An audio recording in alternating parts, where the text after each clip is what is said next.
And the winner of the 2015 Telstra Businesswoman Queensland Corporate and Private Sector Award is Dr. Catherine Ball.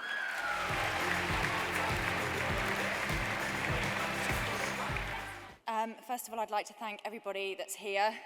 You're all amazing. Like every single person I've spoken to, either in the queue for the loos or getting a glass of champagne, I'm just so inspired, and I just think this is such a great idea. And I know that it's in its 21st year, but I can see many more years to come. This is just so ace. Okay, 2 to 3 minutes. Okay. Over there on table 38 are some absolutely amazing individuals.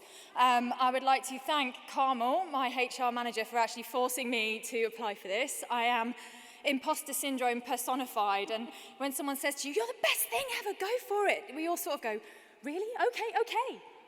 And so Carmel, honestly, thank you. I wouldn't be here without you, literally standing here. Jeremy, my husband, who I eloped with at the end of July. You're the love of my life, baby. I'd also like to thank Russell and Nikki, who are here, who are my team UAS, unmanned aerial systems team. You're my right hand, my left hand, my brain. I just would be nothing without you. Thank you so much. And to the management team that are here, eyes forward, guys. We've got a lot to achieve next year, so I appreciate your support. Thanks so much. Okay. I'd like to dedicate this award to my mother, who's a breast cancer survivor. She's currently in the UK and she couldn't be here tonight, but I know that she's here in spirit. Her love and her work ethic are with me every single day of my life. She's also my personal Yoda. And in my PhD, I actually dedicated it to her with the title, "Do or Do Not. There is no try." So I'm obviously not Aussie born, but I'm Aussie by heart, by spirit. I love it here. This is the best country in the world. I'm from yes, but in the rugby we are going to beat you, okay? So I'm from a town called Nuneaton, which you've probably never heard of, and that's perfectly fine. It's a very small, hard-working town in the centre of England, and it's also very famous for being the birthplace of a very famous and successful author from the 1860s, and her name was Mary Ann. Now, Mary Ann had the most success that I've ever seen in authors in her time, and some of her works have been called the best novels in the English language. So if you've ever read Mill on the Floss, or Silas Marner, or Middlemarch, then you'll know Mary Ann as George Eliot. Now, it seems shocking to me that 150 years later, that it was the norm in 1860 when you wanted to be an author, that to be taken seriously and not be writing women's romantic fiction, you had to pretend to be a man. One of her quotes will always stay with me.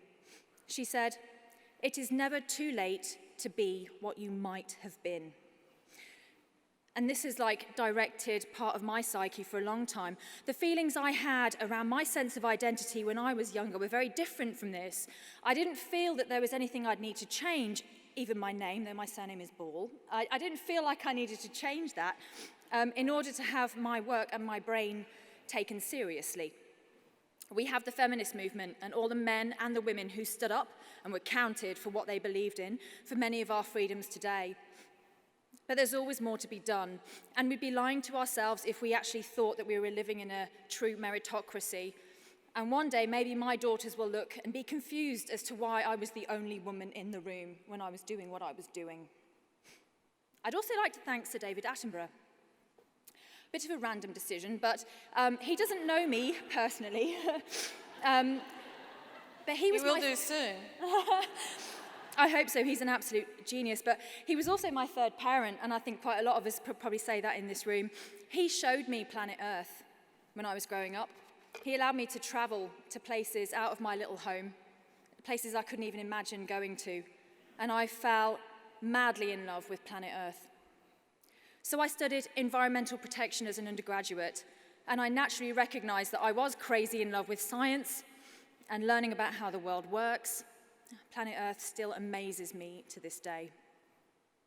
Having been encouraged to stay on and complete a PhD, and then with my mother's support, emotionally and financially, when she remortgaged the house so I could finish my PhD, I recognize how important it is for people to be able to go to university and reach their academic potential. And this is one reason why I work as a tertiary mentor for the Smith family. And I've got twins in WA that I'm currently supporting through their degrees, and they blow my mind. It's the genius of these girls. And I support every single person in this room. Like, you should go and be a tertiary mentor for the Smith family. It is just amazing experience for yourself and for the young people that you're working with. And if you need a contact, let me know. I'm sure I could hook you up. But with regard to my day job, unmanned aerial systems, or drones, are pretty big news at the moment for good reasons and bad. But here in Australia, we are in a globally leading position. We are #1 in the world. Many of the projects that my team and I have been working on are literally world firsts.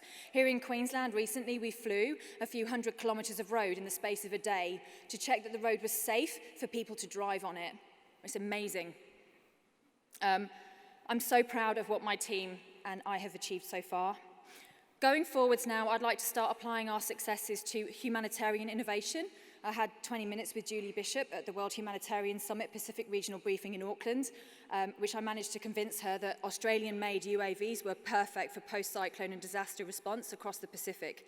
So Julie Bishop, I'm going to be calling you next week, now I've got this.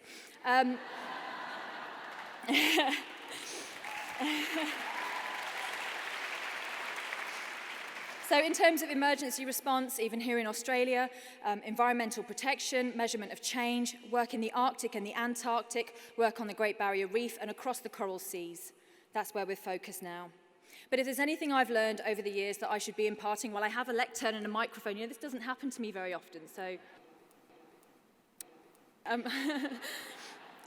just a couple of pieces of advice, I think.